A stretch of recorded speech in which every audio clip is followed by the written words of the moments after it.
জি, আসসালামু আলাইকুম। আশা করি ভালো আছেন সবাই। যে যেখান থেকে দেখছেন, যে যেখান থেকে শুনছেন, আশা করি পরিষ্কার শুনতে পাচ্ছেন। যদি ইতিমধ্যেই আমার সাথে কেউ যুক্ত হয়ে থাকেন, তাহলে একটু কমেন্ট করে জানাবেন কে কোন প্ল্যাটফর্ম থেকে দেখছেন এবং কে কোন টাইম জোন থেকে দেখছেন।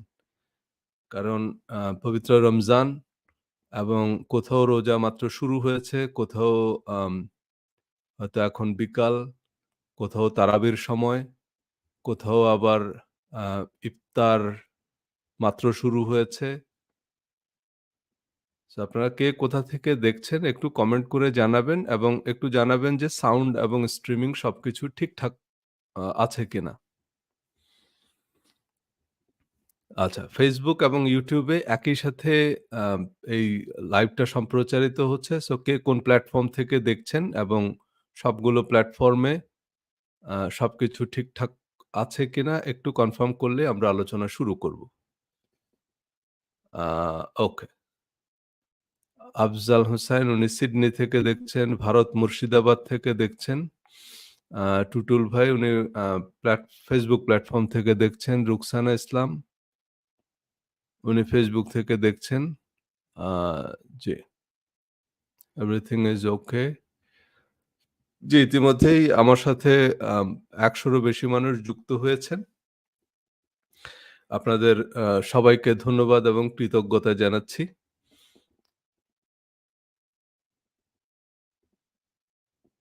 ওকে, অলরাইট।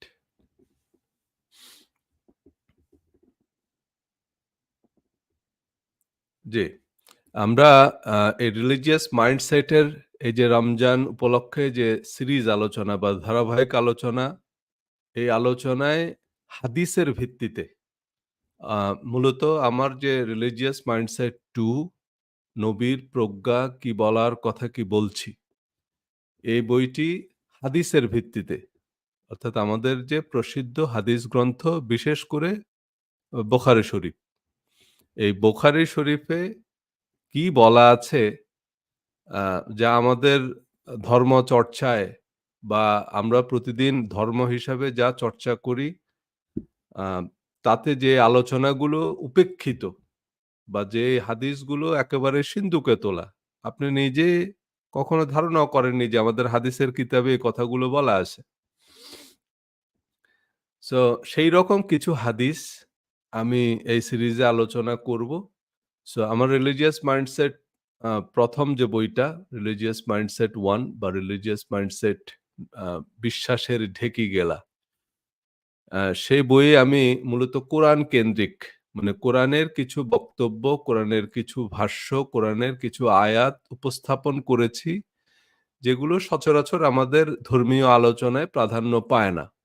বা আমরা যারা ধর্ম চর্চা করি, আমরা ধর্ম হিসাবে যা চর্চা করি সেসবের সাথে খুব বেশি একটা সঙ্গতিপূর্ণ না। এমন কিছু আয়াত আমরা উপস্থাপন করেছি বা এমন কিছু আলোচনা সামনে এনেছি, তখন অনেকেই বলা শুরু করলেন যে, "ও আচ্ছা।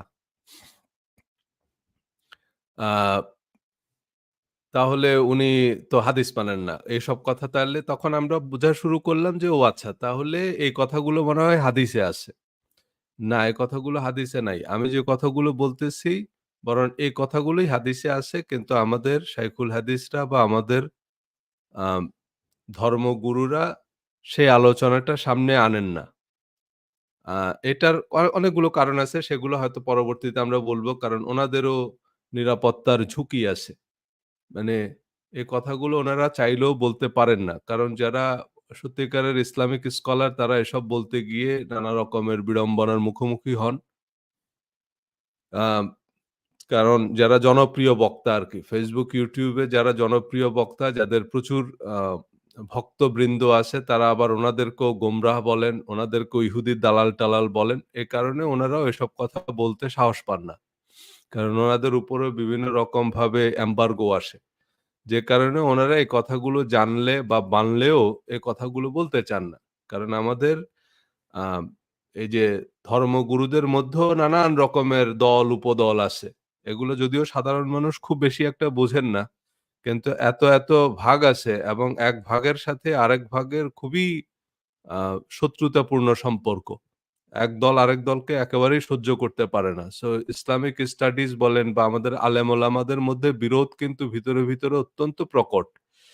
এবং এই যে গোল টুপি, লম্বা টুপি এগুলা দিয়ে একেকজন একেক তরিকার একেক রকম টুপি। সেটা দিয়ে ওনারা চিনেন ওনাদেরকে। সো যে কারণে চাইলেও অনেকে এসব কোরআন হাদিসের এই ব্যাখ্যা বা এই ভাষ্যগুলো জানলেও রেফারেন্স গুলো ওনাদের জানা থাকলেও ওনারা পাবলিকলি এগুলো বলতে পারেন না। বললেই তখন বলে যে, "ও আচ্ছা বুঝছি উনি ওই তরিকার। কারণ উনি এই যুক্তি দিলেন, উনি এই রেফারেন্স দিলেন। তার মানে বুঝছি উনি অমুক মাযহাবের।" তো তখন ওনাকে একটা দলভুক্ত করে এবং ওনার সাথে শুরু হয় এই বিদ্বেষ। শুরু হয় নানাভাবে ওনাকে ট্যাগ লাগানো। ওনার আলোচনা শোনা যাবে না, ওনার আলোচনা শুনলে গোমরা হয়ে যাবেন। এই কথা আমাদের ইসলামিক স্কলারদের বেলাতেও প্রযোজ্য। সো ওনারাও অনেকে দেশে থাকেন, আ বলতে পারেন না এসব কথা। যাই হোক, আ আমাদের কারো বলার তো আর আসলে খুব বেশি একটা জরুরি না। আমাদের সবার সামনেই কোরআন আছে, আমাদের সবার সামনেই হাদিস আছে এবং এইগুলো খুব কোয়ালিফাইড আলেমরাই অনুবাদ করেছে। বিশেষ করে আমাদের ইসলামিক ফাউন্ডেশন আ অত্যন্ত কোয়ালিফাইড আ মানুষদেরকে দিয়েই এ কোরআন এবং হাদিস অনুবাদ করিয়েছেন। সো আমরা এখন চাইলে খুব সহজেই কোরআনের অনুবাদ পড়তে পারি। আপনি অ্যাপ স্টোরে গেলেই আ কোরআনের অনুবাদ পাবেন, হাদিসের অনুবাদ পাবেন। সেগুলো আমরা নিজেরা পড়লেই আমরা বুঝতে পারবো যে কোরআনে কি বলা আছে, হাদিসে কি বলা আছে। তো আমি কিছু আ হাদিস সামনে নিয়ে আসি যেখানে পরিষ্কার করেই বলা আছে যে আমাদের জন্য কোরআনটাই যথেষ্ট। এখন এই কথাগুলো হাদিস দিয়ে প্রমাণ করার কোনো দরকার নেই। আপনি যদি কোরআন পড়েন, কোরআনের প্রতি পাতায়, পাতায় এই কথাগুলো বলা আছে। যে আপনাকে কোরআন দেয়া হয়েছে কোরআন অনুসরণ করার জন্য। যেমন কোরআনের ১ম যে শব্দটা নাজিল হয়েছে সে শব্দটা হচ্ছে ইকরা। এই ইকরা শব্দের অর্থ হচ্ছে পড়ো। তাহলে কি পড়বেন আপনি? যেটা পড়বেন সেটার নাম হচ্ছে কোরআন। কোরআন শব্দের অর্থ হচ্ছে পড়া। যেমন কোরআনের অর্থ কি? কোরআন শব্দের অর্থ হচ্ছে পড়া। এই কোরআন এবং ইকরা এটা একই শব্দের ২ টা ভিন্ন রূপ। যেমন নেশন, ন্যাশনালিটি, ন্যাশনাল এগুলো একই শব্দ। এই একই শব্দের ভিন্ন, ভিন্ন রূপ। ঠিক ইকরা এবং কোরআন এই ২ টা একই শব্দের ২ টা ভিন্ন রূপ। ইকরা মানে হচ্ছে পড়ো, কমান্ড। আর যেটা পড়তে বলা হয়েছে বা যেটাকে পড়া হবে সেটার নাম হচ্ছে কোরআন। তাহলে আমাদের জন্য কোরআন নাজিল করা হয়েছে যেন আমরা কোরআনটা বুঝে পড়ি। এবং কোরআন অবশ্যই আপনাকে বুঝে পড়তে হবে। বুঝে না পড়লে সেটাকে পড়া বলে না। তাই না? আমরা বলি না এই যে রিডিং কম্প্রিহেনশন মানে রিডিং। আপনার রিডিং টেস্ট নেয়া হচ্ছে মানে হচ্ছে যে আপনি সেটা পড়ে বুঝলেন কিনা। আপনি যদি সেটা পড়ে না বুঝেন তাহলে সেটা পড়া হলো না। সেই পড়ায় আপনি 0 পাবেন। সো আপনাকে পড়ে সেটা বুঝতে হবে। রাসূল সাল্লাল্লাহু আলাইহি সাল্লাম নামাজের মধ্যে কোরআন পড়তেন। এই যে আমরা নামাজ পড়ি, নামাজ পড়ি মানে কি? কোরআন পড়ি। এই যে বলা হচ্ছে যে ওহী ২ প্রকার। ওহিয়া মাতলু, ওহিয়া গায়রে মাতলু। মাতলু মানে কি? মাতলু মানে হচ্ছে যেটা তেলাওয়াত করা হয়। মানে পাঠ করা হয়। কোথায় পাঠ করা হয়? নামাজে। নামাজে কেবলমাত্র কোরআন পাঠ করা হয়। নামাজের একেবারে তাকবীরে তাহরিমা থেকে শুরু করে সালাম পর্যন্ত যা পড়া হয় তার সবকিছুই কোরআন। কোরআনের বাইরে আর যা কিছু নামাজে পড়া হয় এগুলো অপশনাল। এগুলো এক মাযহাবে দাঁত, আরেক মাযহাবে বেদাত। এগুলো নিয়েই ঝগড়াঝাটি। কিন্তু রাসূল সাল্লাল্লাহু আলাইহি সাল্লাম নামাজের মধ্যে শুধুই কোরআন পড়তেন। নামাজের মধ্যে ক্বালা রাসূলুল্লাহ পড়ানো হয় না বা পড়া হয় না। নামাজে কেবলমাত্র কোরআন পড়া হয়। সো নামাজ হচ্ছে মূলত মাতৃভাষায় কোরআনের পাঠচক্র। এখন রাসূল সাল্লাল্লাহু আলাইহি সাল্লাম এবং সাহাবীরা যে কোরআন পড়তেন কোন ভাষায় পড়তেন? আমরা অনেকে উত্তর দিব যে উনারা আরবি ভাষায় পড়তেন। জি না। উনারা মাতৃভাষায় পড়তেন কোরআন। কারণ আরবি উনাদের মাতৃভাষা। কোরআনে একটি আয়াত আছে, ওয়ামা আরসালনা মির রাসূলিন ইল্লা বিলিসানি কওমিহি। আল্লাহ বলতেছে যে আমি কোন জাতির কাছে এমন কোন রাসূল পাঠাইনি যে রাসূল সে জাতির ভাষায় কথা বলেনি। তাই না? অর্থাৎ আল্লাহ প্রত্যেকটা জাতির কাছে যে রাসূল পাঠিয়েছেন সে জাতি সে রাসূল সেই জাতির ভাষায় কথা বলেছে। তাহলে আমাদেরকে কোরআন পড়তে হবে আমাদের ভাষায় এবং আমাদের ভাষায় অনুবাদ করেছে। যারা অনুবাদক প্রত্যেকটা দেশের সরকারিভাবে উদ্যোগ নিয়ে কোরআন অনুবাদ করা হয়েছে, হাদিস অনুবাদ করা হয়েছে। সো কেউ যদি বলে যে ভাই আপনি কি আরবি জানেন কিনা, এগুলো আন্দারে হাইকোর্ট দেখানো কথা। আরবি জানার দরকার হবে কি? আরবি জানা লোকরাই তো অনুবাদ করছে। এবং আপনি যখন কোনো আরবি জানা লোকের সামনে গিয়ে বসে থাকেন, উনি আপনাকে ওয়াজ করবে। তো উনি যখন সুর করে আরবিটা পড়ে, আপনি তো আর আরবির কিছুই বুঝেন না। এরপরে উনি বাংলায় যেটা বলবে আপনি শুধু সেটুকু বুঝেন। তো বাংলায় তো অনুবাদ করাই আছে।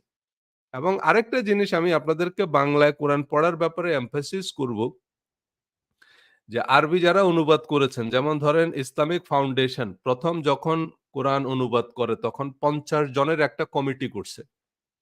৫০ জনের একটা কমিটি, কোয়ালিফাইড আলেমদের একটা কমিটি করছে, যার মধ্যে ইসলামের ইতিহাস বিশারদ, হাদিস বিশারদ, আরবি ভাষা বিশারদ, এরকম বাংলা ভাষা বিশারদ, এদেরকে এরকম পণ্ডিতদেরকে ৫০ জনের একটা কমিটি করে এই কোরআন অনুবাদের কাজে হাত দিছে। এবং সেই কমিটিতে কারা ছিল কয়েকজনের নাম বলি।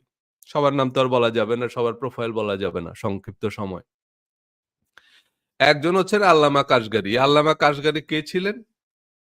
এই পুরো সাবকন্টিনেন্টে ব্রিটিশরা একটা মাদ্রাসা প্রতিষ্ঠা করছে, সেটার নাম হচ্ছে ঢাকা আলিয়া মাদ্রাসা। এটা একসময় কলকাতায় ছিল। এই ঢাকা আলিয়া মাদ্রাসার একটা হল, সে হলের নাম হচ্ছে আল্লামা কাশগারি হল। আমি সেই আল্লামা কাশগারি হলের ৪৫ নম্বর রুমে ছিলাম। এই আল্লামা কাশগারি আ পরে কলকাতা থেকে যখন ঢাকায় আলিয়া মাদ্রাসা স্থানান্তর করা হয়, তখন এই আল্লামা কাশগারির সুপারভিশনে বা উনার দায়িত্বে এটা স্থানান্তরিত হয়। এবং আল্লামা কাশগারি ছিলেন আরবি ভাষার পণ্ডিত। উনার থেকে বড় আরবি ভাষাবিদ এই উপমহাদেশে তখন ছিল না। সে আল্লামা কাশগারি এই কমিটিতে ছিলেন যখন ইসলামিক ফাউন্ডেশন কোরআন অনুবাদ করে। এখন আরবি থেকে বাংলায় যখন আপনি অনুবাদ করবেন, তখন বাংলাটা আপনার ঠিক হলো কিনা? মানে বাংলা সেই শব্দ বা সেই বাক্য দিয়ে আপনি যা বোঝাতে চান সেটা বোঝায় কিনা? এটা বলার জন্য তো একজন ভালো বাংলা জানা লোক থাকতে হবে ওই কমিটিতে। উনি বলে দিবেন যে, "না, আপনার এই শব্দটা appropriate হয়নি। এই শব্দটা দিয়ে এটা বোঝায় না, এটা বুঝায়।" সো এইটার জন্য ভালো বাংলা জানাও তো একটা মানুষ থাকতে হবে। সেই মানুষটার নাম হচ্ছে ডক্টর মোহাম্মদ শহীদুল্লাহ। তো ডক্টর মোহাম্মদ শহীদুল্লাহর থেকে ভালো বাংলা জানা মানুষ তো আর বাংলাদেশে নাই। বা বাংলাদেশে সে সময় ছিল না। I believe এখনো নাই। সো এইরকম কোয়ালিটির লোকজনরা মিলে কিন্তু কোরআন অনুবাদ করছে। তারপরে হাদিস জানা, আ ফিকহ জানা, সবকিছু জানা পণ্ডিতরা মিলেই কোরআন অনুবাদ করছে। সো আপনি ইসলামিক ফাউন্ডেশন থেকে অনুদিত যেসব কোরআন আছে বাংলায় বুঝে, বুঝে পড়েন। অন্তত এই রমজানে একটা উদ্যোগ নেন যে আমি এই রমজানে কোরআনটা বুঝে, বুঝে পড়ব। যতদূর সম্ভব। কোরআনকে অনুবাদ করে দেওয়া হয়েছে এবং আপনি কোরআন পড়েন। পড়লেই দেখবেন যে ভাই আমাদের ধর্মচর্চায় আমরা প্রতিদিন যেসব নিয়ে এত ব্যতিব্যস্ত, এগুলোর চেয়ে আরো অনেক বিষয়বস্তু আছে, যেগুলো আল্লাহ অনেক সময় ধরে আলোচনা করেছে কোরআনে। সেখানে আমাদের জন্য অনেক গুরুত্বপূর্ণ লেসন আছে।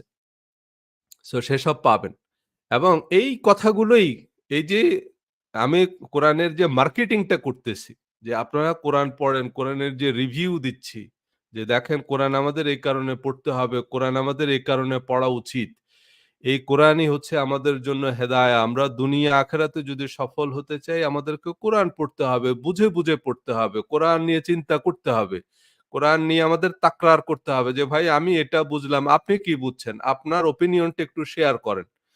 তাই না? হয়তো আপনার এইভাবে তাকরার করলে আমরা আ আরো ভালো বুঝতে পারবো। কারণ আমি হয়তো একভাবে চিন্তা করতেছি। কারণ আমি যা বুঝতেছি সেটা হচ্ছে based on my knowledge, my experience, my understanding. So সে জায়গায় অবশ্যই সীমাবদ্ধতা আছে। তো আপনি যখন আমার সাথে শেয়ার করবেন যে, "না ভাই, আমি পড়ে আমার কাছে এটার অর্থ এরকম মনে হইতেছে। আমি এটা বুঝছি।" এরকম আরেকটা আয়াত আছে। সেই আয়াতটা পড়ে আমার কাছে মনে হচ্ছে যে আল্লাহ এটা বুঝাইতে চাচ্ছেন হয়তো। তো এতে আমাদের আন্ডারস্ট্যান্ডিং টা বাড়বে। এতে আমরা আরো ভালোভাবে বুঝতে পারবো। সো সেইটা যখন আমরা করব তখন দেখবেন যে আমরা উপকৃত হব। তো এই কথাটাই কিন্তু কোরআনে বলা আছে।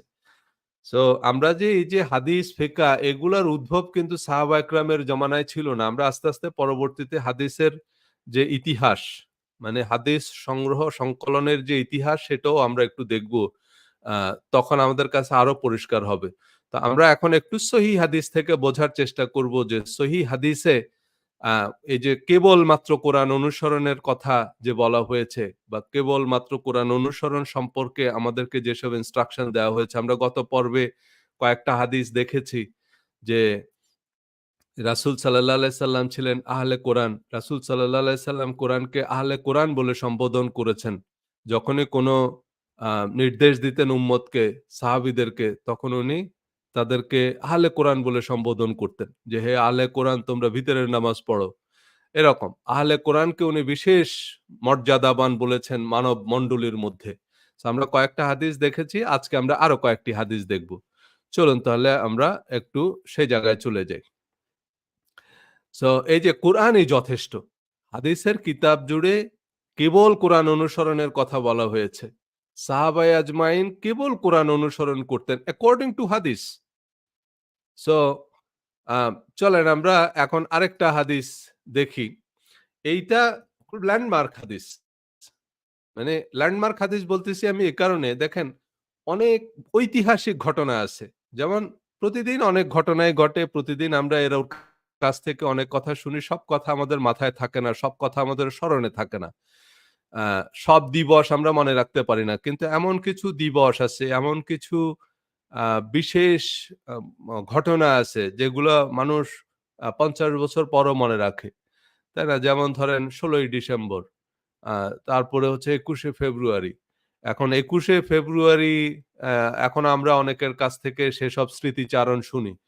কারণ হচ্ছে ওইটা নিয়ে এত চর্চা হয়, এটা এমন একটা বিশেষ দিবস, এমন একটা বিশেষ ঘটনা, সেটা মানুষের স্মৃতিপটে একেবারে অমলিন থাকে। সো এরকম ৭ই মার্চের ভাষণ, এরকম বিশেষ কোনো ঘটনা বা আপনার বাবা যেদিন মারা গেল, সেইসব ঘটনা আপনি ৫০ বছর পরও বলতে পারবেন যে সেদিন কি ঘটছিল? কি ঘটনা ঘটছিল, তারপর কি হলো, তারপর কি হলো? এগুলা কিন্তু আপনি আপনার নাতি-নাতনিদের কাছে বলে বেড়ান। সো এরকম বিশেষ কিছু ঘটনা আছে। সো এরকম একটা ল্যান্ডমার্ক হাদিস। এই হাদিসটা হচ্ছে হযরত আবু বকর রাদিয়াল্লাহু তাআলা আনহু যেদিন খলিফা হিসাবে শপথ নেন, সেদিনের হাদিস। তাই না? এটা বুখারী শরীফের আ আপনারা যদি ওই যে বাংলা হাদিস অ্যাপটা নামিয়ে নেন, এই যে বাংলা হাদিস। এইটা বুখারী শরীফ ইসলামিক ফাউন্ডেশন সেইটাতে ৬৭৭৩ নম্বর হাদিস এটা। মানে গেলে পুরো হাদিসটা আপনারা পাবেন। যে হযরত আবু বকর রাদিয়াল্লাহু তাআলা আনহু যেদিন খলিফা হিসাবে শপথ নেন, সেই শপথের দিন হযরত ওমর রাদিয়াল্লাহু তাআলা আনহু একটা উদ্বোধনী ভাষণ দিলেন। তো ইসলামের ১ম খলিফা শপথ নিচ্ছে এবং সেটা খুবই ঘটনাবহুল একটা সময়। কারণ তখন রাসূল সাল্লাল্লাহু আলাইহি ওয়াসাল্লাম মাত্র ইন্তেকাল করলেন। উনার দাফন-কাফন একই সাথে সেই সময়ে নানান রকমের বিদ্রোহ মাথাছাড়া দিয়ে উঠেছে রাসূল সাল্লাল্লাহু আলাইহি ওয়াসাল্লামের ইন্তেকালের সাথে। সো ১ম খলিফা কে হবেন সেটা নিয়েও নানান রকমের মতবিরোধ চলছিল সাহাবীদের মধ্যে। সো এমন সময়ে হযরত আবু বকর রাদিয়াল্লাহু তাআলা আনহুর শপথ অনুষ্ঠান হচ্ছে। সো তখন হযরত ওমর রাদিয়াল্লাহু তাআলা আনহু উনি একটা উদ্বোধনী ভাষণ দিলেন সেখানে এবং সেখানে তিনি বললেন, এই যে বুখারী শরীফের হাদিস পরিষ্কার বলা আছে। আমি সেই অংশটুকু একটু হাইলাইট করে দিলাম। হাদিসে আরো বিস্তারিত বলা আছে। তো সেই বক্তৃতায় হযরত ওমর রাদিয়াল্লাহু তাআলা আনহু বললেন, "আর এই সে কিতাব।" এই সে কিতাব মানে হচ্ছে উনি আল্লাহর কিতাবটা হাতে নিয়ে বললেন, "যার মাধ্যমে আল্লাহ তোমাদের রাসূল সাল্লাল্লাহু আলাইহি সাল্লামকে হিদায়াত করেছেন।" হেদায়েত মানে হচ্ছে পথ নির্দেশ করেছেন। পথ দেখিয়েছেন। করণীয় বর্জনীয় বলে দিয়েছেন। যে এইটা আপনি করবেন, এটা আপনি করবেন না। এ কোন কিতাবের মাধ্যমে করেছেন? এই সেই কিতাব মানে আল্লাহর কিতাব। এর মাধ্যমে আল্লাহ তোমাদের রাসূল সাল্লাল্লাহু আলাইহি সাল্লামকে হেদায়েত করেছেন। সুতরাং একে তোমরা আঁকড়ে ধরো। এই আল্লাহর কিতাবকে তোমরা আঁকড়ে ধরো। তাহলে এর দ্বারা আল্লাহ তার রাসূল সাল্লাল্লাহু আলাইহি সাল্লামকে যে হিদায়াত দান করেছিলেন, তোমরাও সেই হিদায়াত লাভ করবে। তাহলে এটা খলিফা হযরত আবু বকর রাদিয়াল্লাহু তাআলা আনহুর অভিষেক অনুষ্ঠানে হযরত ওমর রাদিয়াল্লাহু তাআলা আনহু যে উদ্বোধনী ভাষণ দিলেন, তাতে তিনি বললেন যে, "এই সে কিতাব যার মাধ্যমে আল্লাহ তোমাদের রাসূল সাল্লাল্লাহু আলাইহি সাল্লামকে হিদায়াত করেছেন।"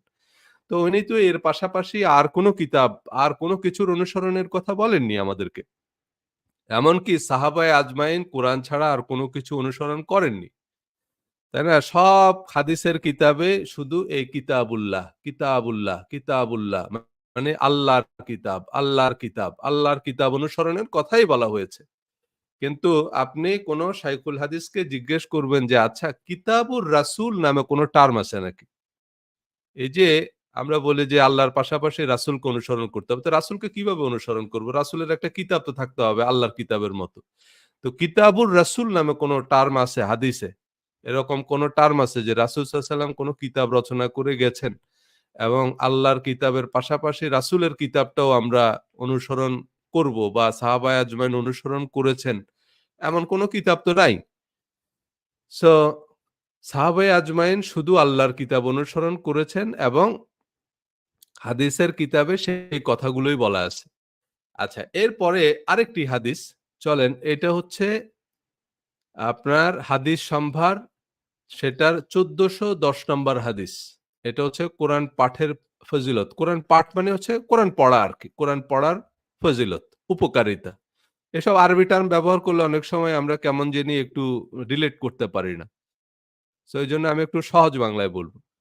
তাই না? এখানেও এটাও মারফু হাদিস। আমি রাসূলুল্লাহ সাল্লাল্লাহু আলাইহি সাল্লামকে একথা বলতে শুনেছি যে, "তোমরা কোরআন পাঠ করো।" রাসূল সাল্লাল্লাহু আলাইহি সাল্লাম উম্মতকে সবসময় বলতেন যে, "তোমরা কোরআন পড়ো।" কেননা কিয়ামতের দিন কোরআন তার পাঠকের জন্য সুপারিশকারী হিসাবে আগমন করবে। আপনারা কোরআন পাঠ করবেন। কোরআন পাঠ করা মানে হচ্ছে কোরআন পড়া এবং এটা বুঝে, বুঝে পড়া। আপনাকে কোরআনটা পড়তে হবে বুঝে, বুঝে। আপনি যদি না বুঝে পড়েন তাহলে এটা পড়া না। আপনি একটা প্যারাগ্রাফ যদি না বুঝেন তাহলে সেইটা রিডিং টেস্টে আপনি ফেল করবেন। মানে 0 পাবেন। কারণ আপনি বুঝেন নাই কিছু। সো আপনি সেটা পড়ে বুঝলেন কিনা সেটাই হচ্ছে পরীক্ষা। এরপরে আসেন ওই যে যেটা আজকের আলোচ্য বিষয় যে কোরআনই যথেষ্ট কিনা। দেখুন এ প্রসঙ্গে একটি গুরুত্বপূর্ণ হাদিস দেখেন, এইটাও সহিহ বুখারীর হাদিস। মানে আমরা মানে যেকোনো শাইখুল হাদিস একমত যে আ হাদিসের যত কিতাব আছে এই আসমানের নিচে জমিনের উপরে, তাই না? এর মধ্যে সবচেয়ে বিশুদ্ধতম এবং প্রসিদ্ধতম হাদিস গ্রন্থ হচ্ছে বুখারী শরীফ। সেই বুখারী শরীফের ৪৬৫৪ নম্বর হাদিস। এটা হচ্ছে ফাজাইলুল কোরআন। মানে বুখারী শরীফের মধ্যে একটা অধ্যায় আছে সেটা হচ্ছে ফাজাইলুল কোরআন।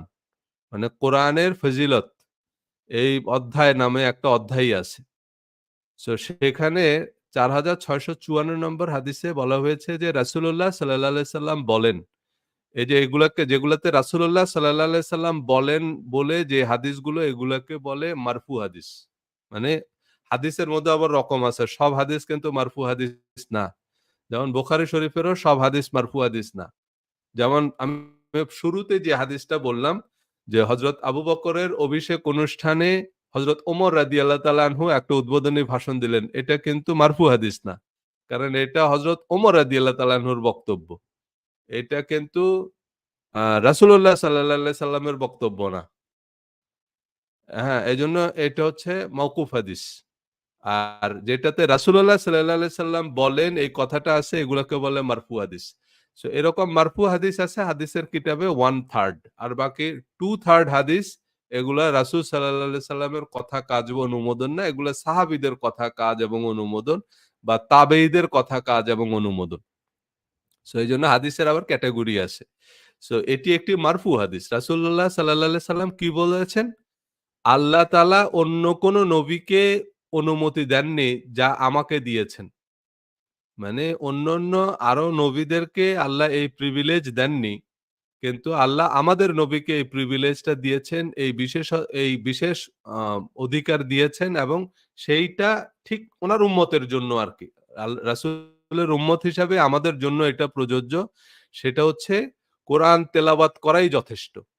কোরআন তেলাওয়াত করা যথেষ্ট এটা ওই যে যিনি বর্ণনাকারী উনি আবার এটা বলে দিচ্ছেন যে সুফিয়ান রাহমাতুল্লাহ কি বলছেন এটা এই যে এই কথাটার অর্থ হচ্ছে কোরআনই তার জন্য যথেষ্ট। মানে কোরআনের বাইরে আর কোন ইনস্ট্রাকশন নবীর জন্য আর দরকার নেই। অন্যান্য নবীদেরকে এই অনুমতি আল্লাহ দেননি। তাদেরকে যে কিতাব দেওয়া হয়েছে সে কিতাবের বাইরেও তাদের জন্য আরো অনেক কিছু ইনস্ট্রাকশন ছিল। মানে আরো অনেক কিছু ওনাদের মানার বাধ্যবাধকতা ছিল। আ কারণ অনেক নবী আসছে হচ্ছে আ আপনার যেমন ধরেন হারুন আলাইহিস সালাম। উনাকে আলাদা করে তো কিতাব দেওয়া হয় নাই। উনি ছিলেন মুসা আলাইহিস সালামের সহযোগী।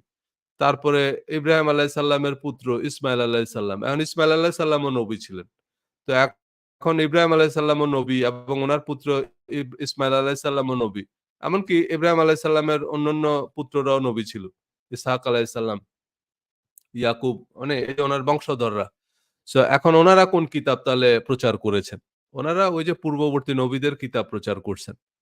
মানে পূর্ববর্তী নবীরা যে ধর্মমত প্রচার করে গেছে বা যে তাওহীদ প্রচার করছেন, একত্ববাদ প্রচার করেছেন, ওনারাও তাই করেছেন। কিন্তু আমাদের আ নবীজিকে কোরআন দেওয়া হয়েছে। কোরআন একটা পরিপূর্ণ গ্রন্থ। অন্যান্য অনেক ধর্মগ্রন্থে আংশিক ছিল। উনাদেরকে হয়তো একটা বিশেষ অ্যাসাইনমেন্ট দিয়ে পাঠানো হয়েছে। একটা বিশেষ দায়িত্ব দিয়ে পাঠানো হয়েছে। কোন নবী আপনার রাষ্ট্রনায়ক ছিলেন। উনি রাষ্ট্র পরিচালনার নীতি, রাষ্ট্র পরিচালনার যে মূলনীতি সেসব কিছু মানুষকে শিক্ষা দিয়েছেন। কোন নবী যোদ্ধা ছিলেন। তাই না? উনি যুদ্ধের নিয়ম কানুন মানুষকে শিখিয়েছেন। এরকম। আগের আলোচনায় বলেছি যে নবী মানে হচ্ছে প্রজ্ঞাবান মানুষ। এই যে মানুষ কৃষি, ব্যবসা, অর্থনীতি এসব কিছু মূলত শিখেছে নবীদের মাধ্যমে।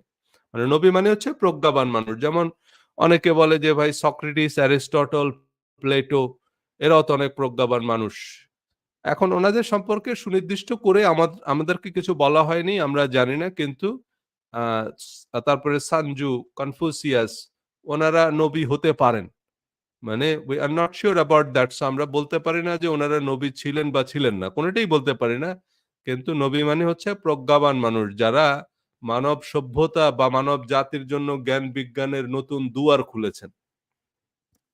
চিন্তা, দর্শন নতুন কিছু যুক্ত করেছেন যেটা মানুষের জীবনকে আলোকিত করেছে। মানুষের জন্য নতুন জীবন দর্শন নিয়ে এসেছেন। সো এখন এই কোরআন হচ্ছে একটা পূর্ণাঙ্গ গ্রন্থ। এইটা আমাদের নবীকে দেয়া হয়েছে যে উনার জন্য কোরআনই যথেষ্ট। মানে কোরআনের বাইরে আর কোন কিছু দরকার নেই। যত প্রশ্নের উত্তর সব কোরআনেই দেয়া আছে। এবং কোরআন অনুসরণ করাই যথেষ্ট। এখন কোরআনের বাইরে যখনই আপনি যাবেন তখনই দেখবেন নানান রকমের ফিতনা ফাসাদ। হ্যাঁ? কোরআনের বাইরে যখনই পা দিবেন আপনি এই শুরু হয়ে গেল গ্যাঞ্জাম। এবং কিরকম গ্যাঞ্জাম শুরু হয়েছে আমি এইটা হাদিসটা বলে শেষ করব। এটা একটু লম্বা হাদিস যদিও। দেখেন এইটা হচ্ছে তিরমিজি শরীফের হাদিস। এখন আ আমাদের সুন্নি ইসলামের প্রধান যে ৬ টা হাদিস গ্রন্থ, আ ৬ টা হাদিস গ্রন্থ এগুলাকে বলে কুতুবে সিত্তাহ বা সিয়ায়ে সিত্তাহ। সো কুতুবে সিত্তাহ বা সিয়ায়ে সিত্তাহ মানে হচ্ছে হাদিসের ৬ টি প্রসিদ্ধ কিতাব অথবা হাদিসের ৬ টি বিশুদ্ধ কিতাব। এখন এই প্রসিদ্ধ বিশুদ্ধর মধ্যেও গ্যাঞ্জাম আছে। হানাফি মেযহাবের মতে এগুলো হচ্ছে সিয়ায়ে সিত্তাহ। মানে হানাফি মেযহাবের আলেমরা বলেন এগুলো সিয়ায়ে সিত্তাহ। মানে এগুলো হচ্ছে হাদিসের ৬ টি বিশুদ্ধ কিতাব। আমরা যারা হানাফি মাযহাবের মাদ্রাসায় পড়েছি, আমি নিজে হানাফি মাযহাবের মাদ্রাসায় পড়েছি। মানে বাংলাদেশে বেশিরভাগ মাদ্রাসা বা সরকারি যেসব আলিয়া মাদ্রাসা, এগুলো হচ্ছে হানাফি মাযহাবের মাদ্রাসা। আমাদের বেশিরভাগ আলেমরা হানাফি মাযহাব অনুসরণ করেন আরকি। সো এজন্য আমরা এগুলাকে সিয়ায়ে সিত্তা বলি। সিয়াহ মানে সহিহ, সহিহ থেকে সিয়াহ। মানে হাদিসের ৬ টা বিশুদ্ধ কিতাব। কিন্তু সম্প্রতি যে আহলে হাদিস আন্দোলন তারা এগুলোকে সিয়ায়ে সিত্তা বলতে নারাজ। তারা এগুলোকে বলেন কুতুবে সিত্তাহ। মানে হাদিসের প্রসিদ্ধ ৬ টা কিতাব। অর্থাৎ এগুলোর সব কিতাব সহিহ না। বা সব হাদিস এই সিয়ায়ে সিত্তার মধ্যে যতগুলো হাদিস আছে সবগুলোকে তারা সহিহ মানতে নারাজ। যে সব হাদিস সহিহ না। এজন্যই আমাদের অনেক আমলকে তারা বেদাত বলে। বলে যে তোমাদের নামাজ হয় না, তোমাদের রোজা হয় না, তোমাদের তারাবি হয় না। কেন হয় না? কারণ হচ্ছে এই হাদিসগুলো এগুলো হাদিসের কিতাবে আছে কিন্তু তারা এই হাদিসগুলোকে যঈফ বলে। যঈফ হিসাবে ট্যাগ লাগিয়ে দিয়েছে। কিন্তু এগুলাকে আমাদের আলেমরা সহিহ হাদিস হিসাবে মেনে আসছে এত বছর। আমাদের বাপ, দাদা, নানা এরা এই হাদিসগুলোকে সহিহ হিসাবে আমল করে চলে গেছে। কিন্তু এখন আহলে হাদিসরা এসে বলতেছে যে এগুলো হচ্ছে যঈফ, এগুলো হচ্ছে জাল। আহলে হাদিসের জয়ীফ মানে আবার জাল। মানে আহলে হাদিসটা সহিহ হাদিস ছাড়া মানার পক্ষপাতী না। যে সহিহ হাদিস ছাড়া মানা যাবে না। যে হাদিস সহিহ না সে হাদিস মানা বেদাত। সে হাদিস মানলে আপনি জাহান্নামে যাবেন। এমনকি তারা এমন কথাও বলে যে বেদাত করার চেয়ে পতিতালয়ে গিয়ে আপনার জেনা করা উত্তম। এবং এরকম এক হুজুর দেখলাম ওয়াজ করতেছে। বলে যে শবে বরাতের রাতে মসজিদে নামাজ পড়ার চেয়ে পতিতালয়ে গিয়ে জেনা করা নাকি উত্তম। আস্তাগফিরুল্লাহ। মানে এইরকম কথা উনি বললেন এবং মুজাফফর বিন মহসিনকে এই বিষয়ে জিজ্ঞাসা করা হয়েছে। উনি এটা সমর্থন করলেন যে এটা সত্য। তবে কথাটা এভাবে বলা উচিত হয়নি আরকি। মানে উনি কথাটাকে সমর্থন দিলেন। সো আমি রীতিমতো আকাশ থেকে পড়লাম যে একজন মানে হুজুর হওয়ার দরকার নেই। মানে এটার জন্য আপনার মাদ্রাসায় বা স্কুল, কলেজ কোনো কিছুতেই পড়ার দরকার নেই। বা ওই ভদ্রলোকের তো দেখে মনে হচ্ছে যে উনার ৪০-৪৫ বছর বা ৫০ বছর বয়স হইছে। তো বয়সের সাথেও তো মানুষের কিছু আন্দাজ, বয়সের সাথে, সাথে মানুষের কিছু আকল তৈরি হয়। তো এই এরকম কথা কিভাবে বলে যে শবে বরাতের রাতে মসজিদে নামাজ পড়ার চেয়ে পতিতালয়ে গিয়ে আ জেনা করা উত্তম। কারণ উনারা এই যে হাদিস তাহলে চিন্তা করেন যে যেটা হাদিসে নাই সেটা আপনি করতে পারবেন না। হাদিসকে তারা এমনভাবে এস্টাবলিশ করছে সমাজে যে কোরআনে নাই সেটা আপনাকে করতেই হবে কারণ হাদিসে আছে। আবার হাদিসে নাই সেটা আপনি করতে পারবেন না। সেটা থেকে জেনা করা উত্তম। সেটা এত জঘন্য পাপ। কিন্তু কোরআনে নাই সেটা আপনাকে করতেই হবে। কারণ হাদিসের কিতাবে আছে। অথচ এসব হাদিস সত্যায়নের যে বিজ্ঞান সেটা শুনলে আপনি অজ্ঞান হয়ে যাবেন। যে এটা ভাই কেমনে আপনি নিশ্চিত হলেন যে রাসূল সাল্লাল্লাহু আলাইহি ওয়াসাল্লাম বলছে।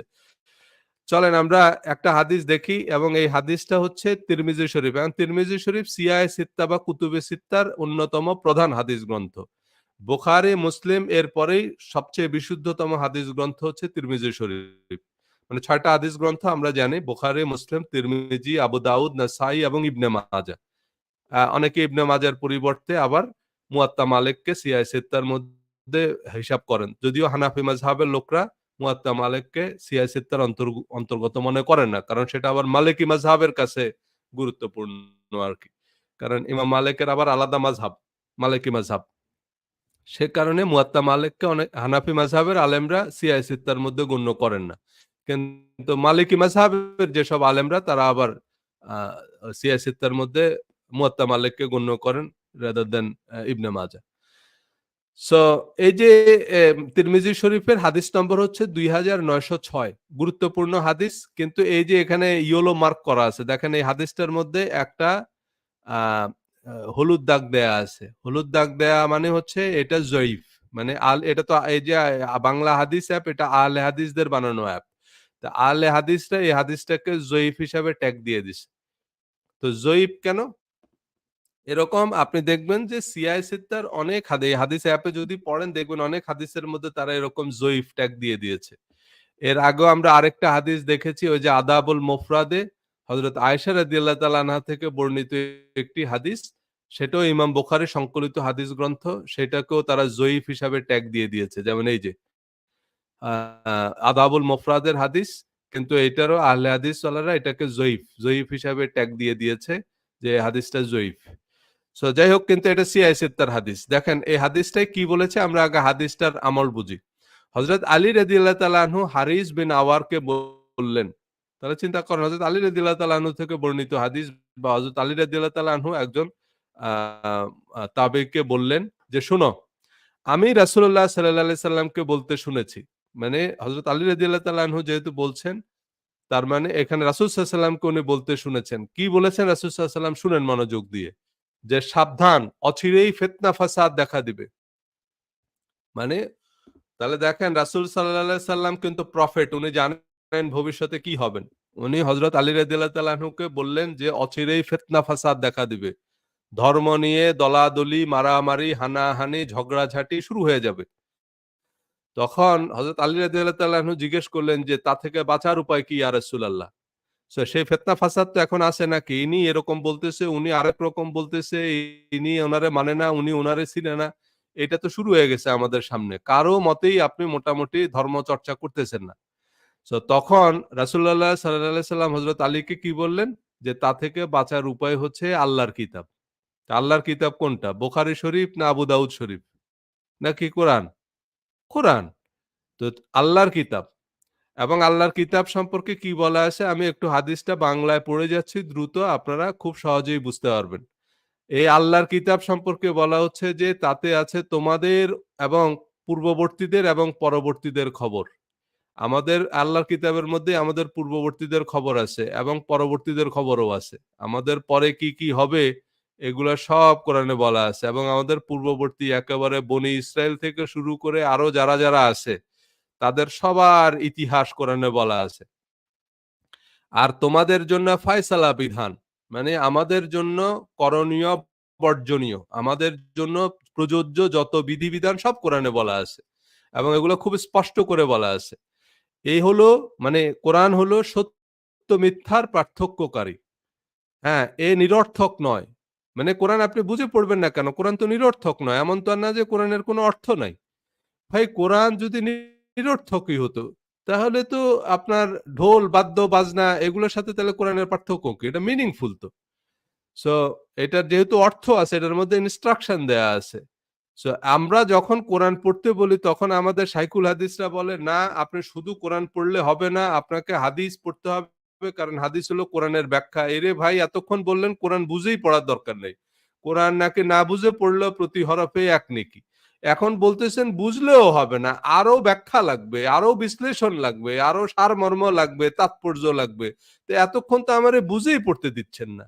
এতক্ষণ তো বলতেছেন যে না বুঝেই পড়ার দরকার নাই, শুধু মুখস্থ করে তোতা পাখির মতো পড়বেন। এখন যখন আমি একটু বুঝতে গেলাম যে ভাই এই কথাটার সাধারণ অর্থটা কি সেটা একটু আমি বুঝি, তখন বলেন যে না না না, শুধু অর্থ বুঝলে হবে না, এইটার আপনাকে সাত সমুদ্র তাফসির পড়তে হবে আগে, তা না হলে আপনি এটা বুঝবেন না।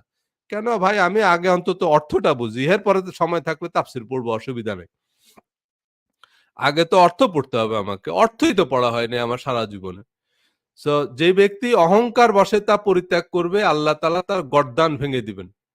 এইটা হযরত আবু আলী রাদিয়াল্লাহু তাআলা আনহুকে রাসূল সাল্লাল্লাহু আলাইহি ওয়াসাল্লাম বলেছেন। যে ব্যক্তি অহংকার বশে তা পরিত্যাগ করবে। অনেকেই এই কথা বলেন যে না কোরআন না আমাদের হাদিস, হাদিস, আহলে সুন্নাহ, নিজেদের দলের নাম হচ্ছে সব হাদিস কেন্দ্রিক এবং শুরুই হয় হাদিস দিয়ে। একে বাদ দিয়ে যে ব্যক্তি হেদায়াত তালাশ করবে, কোরআনকে বাদ দিয়ে যদি আপনি হেদায়াত তালাশ করেন আল্লাহ তাকে গোমরাহ করে দিবেন। হাদিসের কথা। হ্যাঁ, সিয়ায় সিত্তার হাদিস, তিরমিজি শরীফের হাদিস। যে একে বাদ দিয়ে যে ব্যক্তি হেদায়াত তালাশ করবে, হেদায়াত মানে হচ্ছে পথ। হেদায়া মানে হচ্ছে পথের দিশা আর কি, পথ।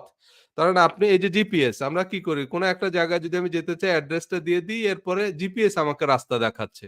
সো জিপিএস আমাকে পথ দেখিয়ে নিয়ে যাবে। তো কোরআন হচ্ছে আমার জিপিএস, কোরআন হচ্ছে আমার ম্যাপ। কোরআন আমাকে রাস্তা দেখিয়ে দেখিয়ে নিয়ে যাবে। এখন কোরআনকে বাদ দিয়ে আপনি যদি হেদায়েত তালাশ করেন আল্লাহ তাকে গোমরাহ করে দিবে। এটা রাসূল সাল্লাল্লাহু আলাইহি ওয়াসাল্লাম বলছে হযরত আলী রাদিয়াল্লাহু তাআলা আনহুকে। হাদিসটা বড়, আমি এর পরের অংশটুকু বলি। এ হলো আল্লাহ তাআলার সুদৃঢ় রজ্জু। এই যে কোরআনে বলা আছে না ওয়াতাসিমু বিহাবলিল্লাহি জামিয়ান, তোমরা আল্লাহর রজ্জুকে শক্তভাবে ধারণ করো। তো আল্লাহর রজ্জু কি? ওই যে বলে না কোরআনের ব্যাখ্যা হাদিস, এই যে কোরআন হাদিসে আল্লাহ রাসূল সাল্লাল্লাহু আলাইহি ওয়াসাল্লাম বলতেছেন যে এইটা হলো আল্লাহর রজ্জু। এইটাকে শক্তভাবে ধারণ করতে বলছে। কোরআনে যে বলছে যে ওয়াতাসিমু বিহাবলিল্লাহি জামিয়ান, তোমরা আল্লাহর রজ্জুকে শক্তভাবে সমাবেতভাবে সম্মিলিতভাবে ধারণ করো, ধরে থাকো, সেটার নাম হচ্ছে, সেটা হচ্ছে আল্লাহর কিতাব। এ হলো হিকমতপূর্ণ নসিহত। এই যে বলে না যে আল্লাহ রাসূলকে ২ টা জিনিস দিয়েছেন, কোরআন দিয়েছেন, হিকমত দিয়েছেন। তো হিকমত কোথায় পাবে? এই যে কোরআনে। কোরআনকে আল্লাহ হিকমা বলছেন। ওয়াল কোরআনিল হাকিম, ইয়াসিন ওয়াল কোরআনিল হাকিম। প্রজ্ঞাময়, হিকমাময় কোরআনের শপথ। তাই না? এই কোরআনকে আল্লাহ বলছে হিকমাপূর্ণ কিতাব। এ হলো সরল পথ, সঠিক পথ। এই যে আমরা নামাজে বলি না যে ইহদিনাস সিরাতাল মুস্তাকিম, যে আমাদেরকে সরল পথ দেখান, আমাদেরকে সরল সঠিক পথ দেখান। এটা প্রার্থনা করি তো। তো এখন সরল সঠিক পথ কোনটা? কোরআনের ব্যাখ্যা হাদিস বলে না আমাদের শাইখুল হাদিসরা, এই হলো সরল সঠিক পথ। কোন কিতাব, এই কোনটা সম্পর্কে, এই মানে এখানে কি? এই মানে হচ্ছে কোরআন। কোরআন সম্পর্কে হাদিসে বলা হচ্ছে যে এইটাই হচ্ছে সরল সঠিক পথ। যে পথের প্রার্থনা আপনি প্রতিদিন করেন নামাজে দাঁড়ায় দাঁড়ায়। এর অনুসরণে মানুষের চিন্তাধারা বক্র হয় না। আপনি যদি কোরআন অনুসরণ করেন আপনার চিন্তা চিন্তা বক্র হবে না, আপনি দেখবেন স্ট্রেট ফরওয়ার্ড সব কথা বলা আছে। এতে জবান জড়তার শিকার হয় না। আপনি এতে জবান জড়তার শিকার হয় না। জ্ঞানীরা এ থেকে কখনো পরিতৃপ্ত হয় না। যারা জ্ঞানী ব্যক্তি তারা এ থেকে পরিতৃপ্ত হয় না। আপনি ১০০ বার কোরআন পড়েন, এরপরে আপনি দেখবেন নতুন আরেকটা উপলব্ধি আপনার মধ্যে তৈরি হইছে। আপনার মনে হবে যে, "আরে! এটা দিয়ে তো এরকমও বুঝাইতে পারে, এইরকম হইতে পারে। আমি তো এটা আগে চিন্তা করি নাই।" দারুণ উপলব্ধি তৈরি হবে আপনার। বারবার পাঠেও তা কখনো পুরনো হয় না। কোরআন যদি আপনি ১০০ বারও পড়েন, হ্যাঁ? তাতেও এই কোরআন কখনো আপনার কাছে পুরনো মনে হবে না। তাই না? আমাদের আমি পান্না ভাইয়ের উদাহরণ দিই। আ মাঝে, মাঝেই আমি উনার কথা বলি যে, "আপনারা পান্না ভাইকে Facebook এ ফলো করতে পারেন।" আমি কেন বলি উনার কথা জানেন? এটা মূলত ক্রেডিট দেয়া আরকি। কারণ এই যে কোরআন নিয়ে আমার যে রিসার্চ, আরো অনেকেই কোরআন নিয়ে কথা বলেন। কিন্তু কোরআন নিয়ে আমার যে রিসার্চ, এইটা আমি উনার Facebook এ কয়েকটা পোস্ট দেখে সেখান থেকে ইন্সপায়ার্ড হয়েছি। মানে উনার কিছু পোস্ট আমার মধ্যে ১ম আ আ প্রতিক্রিয়া তৈরি করছে আরকি। সেই কারণে আমি ওনাকে ক্রেডিট দেই। কারণ হচ্ছে এর আগেও আমি তো মাদ্রাসায় পড়ছি। আমার মধ্যেও কখনোই এরকম উপলব্ধি তৈরি হয়নি আরকি। এগুলো তো পরীক্ষায় পাস করার জন্য পড়ছি যে এইটা পরীক্ষায় আসবে সেই হিসাবে পড়া আরকি। কিন্তু যখন আমি পান্না ভাইয়ের কয়েকটা পোস্ট দেখলাম তখন আমার কাছে ১ম দিকে খুব অবাক মনে হয়েছিল যে আরে উনি এগুলো কি পোস্ট দেয়? উনার কি মাথা-টাথা ঠিক আছে। কিন্তু পরে আমি কোরআন খুলে মিলিয়ে দেখলাম যে কথা তো ঠিক। মানে উনি যে পোস্টটা দিচ্ছে আ কোরআনের সাথে তো মিলে। কিন্তু এই কথাগুলো তো আমাদের হুজুররা কখনো আমাদেরকে বলেনি। তখন আমি নিজে এই কোরআন পড়া শুরু করলাম। পড়ে তখন আমি আমার মতো করে একটু চিন্তা ভাবনা করা শুরু করলাম। সো যেহেতু উনার পোস্ট থেকে আমার মধ্যে এই উপলব্ধি আসছে সে কারণেই আমি উনাকে ক্রেডিট দিই আরকি। Nothing else. সো তো তো উনি আ নিজে সারা জীবন ধরেই কোরআন চর্চাই করছেন এবং উনি প্রায় ১০০ বারেরও বেশি বার উনি কোরআন পড়েছেন, কোরআন অনুবাদ করেছেন, কাব্যিকভাবে অনুবাদ করেছেন। সো উনিও একটা স্ট্যাটাসে লিখছে এরকম যে, আ "আমি ১০০ বারেরও বেশি কোরআন পড়ছি। কিন্তু যতবারই পড়ি ততবারই আমি নতুন করে কিছু জিনিস শিখি। নতুন একটা উপলব্ধি আমার মধ্যে তৈরি হয়। নতুন করে আমি কোনো একটা কিছু বুঝি যেটা আগেরবার আমার মনে হয়নি।" সেরকম বারবার পাঠেও তা পুরনো হয় না। এটা যতবার আপনি পড়বেন আপনার কাছে পুরনো মনে হবে না। এর আ বিস্ময়ের অন্ত নেই। কোরআনের মধ্যে মানে এত কিছু আপনি পাবেন যে এর বিস্ময়ের অন্ত নেই। এটি ওই গ্রন্থ যা শোনার পর জিনেরা এই কথা না বলে থাকতে পারেনি। যে এই যে কোরআন পড়ার পর জিনেরা এই কথা না বলে থাকতে পারেনি। এরপরে রাসূল সাল্লাল্লাহু আলাইহি ওয়াসাল্লাম সূরা জিনের একটি আয়াত পড়ে শোনালেন। মানে এটাও হাদিসের অংশ। এটা কোরআনের আয়াত। যে আমরা এই কোরআন যখন পাঠ শুনলো তখন জিনেরা বলল, "আমরা তো এক বিস্ময়কর কোরআন শ্রবণ করেছি, যা সঠিক পথ নির্দেশ করে। সুতরাং আমরা তাতে ঈমান এনেছি।" এইটা হচ্ছে জিনেদের উপলব্ধি এবং জিনেরা এই কোরআন শ্রবণ করার পর তারা ঈমান আনছে যে এটা সরল সঠিক পথ নির্দেশ করে। বিস্ময়কর কোরআন। এরপরে এই হাদিসে আরো বলা আছে কোরআন সম্পর্কে, "যে ব্যক্তি এর অনুসরণে কথা বলে সে সত্য বলে।" দেখেন আপনি আমার কথা বিশ্বাস করার দরকার নাই। আপনি কোরআন খুলে আপনার বাড়ির কোরআন খুলে মিলিয়ে নিবেন। যে আচ্ছা সজল ভাই যে কথাটা বলল, এই কথাটা কোরআনের সাথে মিলে কিনা? যদি কোরআনের সাথে মিলে তাইলে এই কথাটা কোরআনের। এই কথাটা আমারও না, আপনারও না, পান্না ভাইয়েরও না। এটা যদি কোনো ইহুদি রাবাইও বলে আমার কোনো সমস্যা নাই। কোন ইহুদি রাবাই যদি আমাকে বলে যে, "ভাই তোমার কোরআনে এই কথাটা বলা আছে।" আমি কি করব? আমি আগে বাড়িতে এসে আমার কোরআন খুলবো। আমি কোরআনের খুলে যদি দেখি যে হ্যাঁ, আমার কোরআনে এই কথাটা বলা আছে, তাহলে এই কথাটা কোরআনের। কোন এ খ্রিস্টান পোপ যদি আমাকে বলে যে, "ভাই তোমার কোরআনে অত নম্বর সূরায় অত নম্বর আয়াতে এই কথা বলা আছে।" আমি ১ম এ আগে কোরআন খুলে দেখব। যে কোরআনে এই কথাটা বলা আছে কিনা। যদি বলা থাকে তাহলে এই কথাটা কোরআনের। কথাটা পোপের না। তাহলে যেই ব্যক্তি এর অনুসরণে কথা বলে সে সত্য বলে। যে এতদ অনুযায়ী আমল করে সে প্রতিদান প্রাপ্ত হয়। তাইলে আপনাকে কোন অনুযায়ী আমল করতে হবে? এতদ অনুযায়ী মানে কোরআন অনুযায়ী আমল করতে হবে। তাহলে আপনি প্রতিদান প্রাপ্ত হবেন। আর যে ব্যক্তি এতদ অনুসারে ফায়সালা দেয় সেই ইনসাফের উপর প্রতিষ্ঠিত থাকে। তাহলে আপনাকে ফায়সালা দিতে হবে কোরআন অনুযায়ী। কোরআনের বাইরে যে ফায়সালা দিবে সূরা মায়দায় বলা আছে, "আমান লাম ইয়াহকুম বিমা আনজালাল্লাহ ফাউলাইকা হুমুল কাফিরুন।" যারা আল্লাহ যে বিধান নাজিল করেছে, আল্লাহ যে বিধান অবতীর্ণ করেছেন তার বিপরীতে ফয়সালা দেয় তারাই হচ্ছে কাফের। তারাই জালেম, তারাই ফাসেক। সুতরাং আপনাকে ফয়সালা, ইয়াহকুম মানে হচ্ছে বিচার। মানে বিধি-বিধান বিধান ফয়সালা হইতে হবে আপনার কোরআন মোতাবেক। কোরআনের বাইরে আপনি কাউকে কোনো দণ্ড দিতে পারবেন না। কোরআনে কোনো শাস্তির বিধান না থাকলে সেই মোতাবেক আপনি শাস্তি দিতে পারবেন না কাউকে। যদি শাস্তি দেন আপনি তাহলে আপনি কাফের, জালেম, ফাসেক। যেমন ইয়াহকুম এই যে জিনিসগুলো আমি একটু ব্যাখ্যা করে দিই। তাহলে আপনার মানে এগুলো জানার কথা। আমি জাস্ট আপনাকে মনে করিয়ে দিচ্ছি আরকি। ইয়াহকুম মানে হচ্ছে হুকুম। হুকুম মানে হচ্ছে রায়, জাজমেন্ট। যেমন এই যে এই শব্দটা বাংলায় ব্যবহার হয়। মুখ্য মহানগর হাকিম। এই হাকিম মানে কি? হাকিম মানে হচ্ছে বিচারক। তাহলে হাকিম যেটা দেন সেটা হচ্ছে কি? হুকুম। মানে বিচার, রায়, জাজমেন্ট। তাই না? দণ্ড। হাকিম কি দেয়? হাকিম দণ্ড দেয়। যে এই অপরাধের জন্য আপনি হাকিমের কাছে নিয়ে আসছেন। হাকিম বলল যে তার ৬ মাসের জেল। হাকিম বলল তার এত দিনের অর্থদণ্ড। তো এখন এই দণ্ড দিতে হবে একটা দণ্ডবিধি আছে সরকারের। তাই না? দণ্ডবিধি আছে না যে বাংলাদেশ দণ্ডবিধির ৩০২ ধারা মোতাবেক তাকে এত এই সাজা দেওয়া হইল। তো এরকম একটা দণ্ডবিধি আছে। এইরকম দণ্ডবিধি কোরআনে বলে দেয়া আছে। কোরআনে কিছু, কিছু অপরাধের স্পেসিফিক শাস্তি বলা আছে। যেই অপরাধের জন্য কোরআনে কোনো শাস্তির বিধান নাই, আপনি সেই অপরাধ মোতাবেক কাউকে শাস্তি দিতে পারবেন না। যদি দেন তাহলে কোরআন মোতাবেক আপনি কাফের, জালেম এবং ফাসেক। তো এখানে আমি একটা কথা বলে রাখি। যেমন ধরেন আমাদের অনেক শাইখুল হাদিসরা বলেন যে আপনাকে এই যে বোরখা পরাটাকে তারা বাধ্যতামূলক করবে। যেমন ধরেন আমরা একটা ইসলামী হুকুমত কায়েম করলাম এবং সেখানে কোন শাইখুল হাদিসকে আমরা আমিরুল মুমিনিন নিযুক্ত করলাম আরকি। তো উনি কি করবেন? যেমন ধরেন আব্বাসী সাহেবকে আমরা আমিরুল মুমিনিন হিসাবে নিযুক্ত করলাম। তো উনি তো সেখানে আমাদেরকে একটা রাষ্ট্রীয় বিধান জারি করবেন যে এখন থেকে সব মহিলাদেরকে বোরখা পড়তে হবে, হিজাব পড়তে হবে, নিকাব পড়তে হবে। এরকম একটা বিধান তো উনি দিবেন। এখন ধরেন কোন মহিলা সেই বিধান মানল না। সে কোন মহিলা সেই বিধানটা মানল না। সে টি-শার্ট একটা পইড়া, গেঞ্জি একটা পইড়া ঘুরে বেড়াইতেছে। এখন তারে কি শাস্তি দিবেন আপনি? কারণ সে তো একটা আইন অমান্য করছে। তাহলে তার শাস্তি কি দিবেন?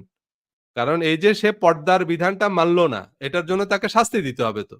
সো শাস্তি কি দিবেন? হয়তো ১০ বেত দিবেন, না ১ দিনের জেল দিবেন, না ৳১০,০০০ জরিমানা করবেন। একটা শাস্তি তো তাকে দিতে হবে। আপনি একটা আইন করলেন, সে আইন যদি কেউ নাই মানে আ এবং সেটার জন্য যদি আপনি শাস্তি না দেন তাহলে এটা কেমন আইন হলো? সে আইন অমান্যের জন্য তো একটা শাস্তির বিধান থাকতে হবে। আপনি যদি তাকে কোন ধরনের কোন শাস্তি দেন, তাহলে আপনি কাফের, জালেম এবং ফাসেক। এবং এই যে সৌদি আরব, আফগানিস্তানে তারা এই হুকুমতে তারা এ ধরনের শাস্তির বিধান প্রয়োগ করছে যে বোরখা না পড়লে তারা শাস্তি দেয়। এইটা কোরআন বিরুদ্ধ, এটা হাদিস বিরুদ্ধ। কারণ কোরআন হাদিসে কোথাও পোশাকের বিধান, কোন নির্দিষ্ট পোশাক না পরার জন্য সাহাবা একরাম, তাবেঈন, তাবেঈন, উমাইয়া, আব্বাসীয়রা কাউকে কোন শাস্তি দিয়েছেন এরকম কোন নজির কোরআনেও নাই, হাদিসেও নেই। So alright. সো এজন্যই বলতেছি যে ফয়সালা হইতে হবে কোরআন মোতাবেক। কোরআন মোতাবেক ফয়সালা দেয় সে ইনসাফ করে। আর যে কোরআন মোতাবেক ফয়সালা দেয় না সে ইনসাফের উপর আচ্ছা, ইনসাফের উপর প্রতিষ্ঠিত থাকে। আর যে ব্যক্তি তার দিকে আহ্বান জানায়, যে কোরআনের দিকে আহ্বান জানায় সে সিরাত মুস্তাকিমের হেদায়াত পায়। হে আওয়ার এই কথাগুলোকে দৃঢ়ভাবে ধারণ করো। এইটা হচ্ছে হযরত আলী রাদিয়াল্লাহু তাআলা আনহুকে রাসূল সাল্লাল্লাহু আলাইহি ওয়াসাল্লাম বলেছেন এবং উনি আ আ আওয়ারকে এই নির্দেশটা দিয়েছেন যে এই কিতাবই হচ্ছে আমাদের ফিতনা ফাসাদ থেকে বাঁচার উপায়। সো এইটা হাদিসের কিতাবে বলা আছে। এখন এখানে আমাদের একটা গুরুত্বপূর্ণ প্রশ্ন দাঁড়াবে, সেটা হচ্ছে যে ভাই কোরআন অনুসরণ করতে বলছে কিন্তু কোরআনেই তো বলছে যে তোমরা আল্লাহ ও তার রাসূলের আনুগত্য করো। যে রাসূলের আনুগত্য করলো সে আল্লাহর আনুগত্য করলো। তো রাসূল তোমাদের জন্য সর্বোত্তম আদর্শ। রাসূল সাল্লাল্লাহু আলাইহি সাল্লামকে আল্লাহ কোরআন এবং হিকমা দিয়েছেন। নবী যা দেয় তা গ্রহণ করা। এগুলো তো কোরআনেই বলা আছে। তাহলে আ হাদিসে বলা আছে কোরআন অনুসরণ করতে, আবার কোরআন রাসূলকে অনুসরণ করতে বলছে। কোরআন রাসূলকে অনুসরণ করতে বলছে। কোরআন হাদিসের কিতাব অনুসরণ করতে বলেনি। সো এগুলো নিয়ে আমরা আগামী পর্বে কথা বলব যে তাহলে এই আয়াতগুলোর আসলে অর্থ কি? এই আয়াতগুলোর অর্থ কি হাদিসের অনুসরণ করা? মানে হাদিস বলতে আমরা আসলে কি বুঝি? সেসব নিয়ে আমরা একটু আলোচনা করব। কারণ রাসূল সাল্লাল্লাহু সাল্লামের জীবন ও কর্ম, রাসূল সাল্লাল্লাহু সাল্লামের জীবন ও কর্মের অনুসরণ সেটা আমাদের জন্য অত্যন্ত গুরুত্বপূর্ণ এবং রাসূল সাল্লাল্লাহু সাল্লামের জীবন ও কর্মের অনুসরণ মোটা দাগে এই যে কথাগুলো মানে আ তো আল্লাহ তার রাসূলের অনুসরণ করো। মানে রাসূলের আনুগত্য করো, রাসূলের অনুসরণ করো, রাসূলের জীবন ও কর্মের অনুসরণ করা। মোটা দাগে আমরা ৪ টা সোর্স থেকে রাসূল সাল্লাল্লাহু আলাইহি ওয়াসাল্লামের জীবন ও কর্ম সম্পর্কে জানতে পারি। এক হচ্ছে কোরআন। কোরআনে সকল নবীদের জীবন ও কর্মের বর্ণনা আছে। আমরা কোরআন পড়িনি তাই আমরা জানি না। সেগুলো নিয়ে আমরা আগামী পর্বে একটু আলোচনা করব। দ্বিতীয়ত হচ্ছে হাদিস। হাদিসের কিতাবে রাসূল সাল্লাল্লাহু আলাইহি ওয়াসাল্লামের জীবন ও কর্মের বর্ণনা আছে। একই কথা প্রযোজ্য ইসলামের ইতিহাস। ইসলামের ইতিহাস মানে হচ্ছে রাসূল সাল্লাল্লাহু আলাইহি ওয়াসাল্লামের একেবারে জন্মের আগে থেকে ইসলামের ইতিহাসের আলোচনা শুরু। একবারে উনার দাদার সময় থেকে। সেই আব্রাহা সময় থেকে ইসলামের ইতিহাসে বর্ণনা আছে। সো সেখানেও আমরা রাসূল সাল্লাল্লাহু আলাইহি ওয়াসাল্লামের জীবন ও কর্মের বর্ণনা পাই। এরপর হচ্ছে সিরাত। বিভিন্ন জন সিরাতের কিতাব লিখছে। এখন সিরাতের কিতাব সাম্প্রতিককালে বিখ্যাত সিরাতের কিতাব লিখছে লেসলি হেজেলটন। আমার কাছে আছে দ্য প্রফেট নামে একটা বই। বিশ্বজুড়ে খুবই আলোচিত বেস্ট সেলিং একটা বই বাংলায় অনুবাদ করছে আব্দুল্লাহ ইবনে মাহমুদ। এখন এই লেসলি হেজেলটন নিজে অ্যাগনস্টিক বা অ্যাথিস্ট হিসাবে নিজেকে পরিচয় দেন যদিও উনি ইহুদি বংশোদ্ভূত। তাহলে একজন ইহুদি নাস্তিক উনি রাসূল সাল্লাল্লাহু আলাইহি ওয়াসাল্লামকে নিয়ে বই লিখছে সিরাত। সেখানেও তো রাসূল সাল্লাল্লাহু আলাইহি ওয়াসাল্লামের জীবন ও কর্মের বর্ণনাই আছে। কিন্তু সেইটাকে কি আমরা কোরআনের মতো মান্য করা, কোরআনের মতো বিশ্বাস করা বাধ্যতামূলক আমাদের জন্য? সো রাসূলকে অনুসরণ করা মানেই লেসলি হেজেলটনের কিতাব অনুসরণ করা বা ইমাম বুখারীর কিতাব অনুসরণ করা বা সৈয়দ আমির আলীর কিতাব অনুসরণ করা এগুলা বুঝায় না। হ্যাঁ? রাসূলের জীবন ও কর্মের যে কতগুলো উৎস আছে সেগুলো নিয়ে আমরা একটু আলোচনা করব। আ এবং সেক্ষেত্রে আমাদের জন্য একেবারে আল্লাহর অনুমোদিত উৎস হচ্ছে কোরআন। সেখান থেকেই আমরা রাসূলের জীবন ও কর্ম সম্পর্কে জানবো এবং কোরআন রাসূল সাল্লাল্লাহু আলাইহি ওয়াসাল্লামের জীবন আলোক্যই। কোরআনে রাসূল সাল্লাল্লাহু আলাইহি ওয়াসাল্লামের সাথেই আল্লাহর কথোপকথন। কোরআন রাসূলের অটোবায়োগ্রাফি। কোরআনের প্রত্যেকটা বিধিবিধানের শুরুতে আল্লাহ বলছে, "কুল হে রাসূল আপনি বলুন।" তারপরে রাসূল সাল্লাল্লাহু আলাইহি ওয়াসাল্লাম কি বলছে, আল্লাহ উনাকে যা বলতে বলছে তাই উনি বলছে এবং সেগুলো কোরআনে রেকর্ডেড। সো যাই হোক আজকে অলরেডি ১ ঘন্টার মতো হয়ে ৫১ মিনিট হয়ে গেছে। যদিও আরো আগে শেষ করার ইচ্ছা ছিল। কথায় কথা চলে আসে। যাই হোক আপনারা যারা শেষ পর্যন্ত সাথে ছিলেন অসংখ্য ধন্যবাদ। আগামী পর্বে আমরা এই বিষয়গুলো নিয়ে আলোচনা করব। আগামী পর্বে আমাদের আলোচনার বিষয়বস্তু হবে যে রাসূল সাল্লাল্লাহু আলাইহি ওয়াসাল্লাম উম্মতের অনুসরণের জন্য কি রেখে গেলেন এবং উম্মতকে কি অনুসরণের নির্দেশ দিয়ে গেছেন। হ্যাঁ? যে আমরা রাসূলের ইত্তেবা তাহলে কিভাবে করব? তারা ইত্তেবা করার জন্য তো আ রাসূল সাল্লাল্লাহু আলাইহি ওয়াসাল্লাম কি রেখে গেলেন আমাদের সামনে আমাদের জন্য সেসব নিয়ে আমরা আলোচনা করব আগামী পর্বে। আমার Facebook পেজ এবং YouTube এ আমি আ নোটিশ দিয়ে দিব পরবর্তী পর্ব কবে হবে। আপনারা পেজটা ফলো করে বা চ্যানেলটা সাবস্ক্রাইব করে সাথে থাকবেন। আ নেক্সট আগামীকালকে না হলেও আমরা পরবর্তীতে আ মানে আলোচনা করব। যতদূর সম্ভব শিগগিরই আমরা আবারও আসছি লাইভে।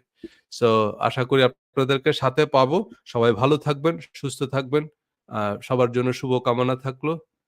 রমজান মোবারক। আসসালামু আলাইকুম।